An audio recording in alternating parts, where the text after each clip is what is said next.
ልጅነቴ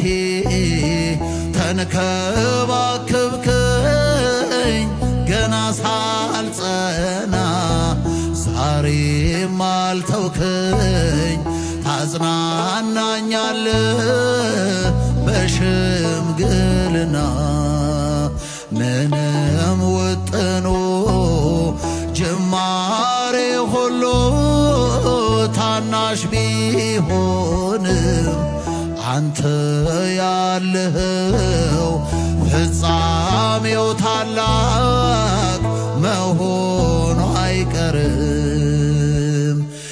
የበቃሁት ለክብር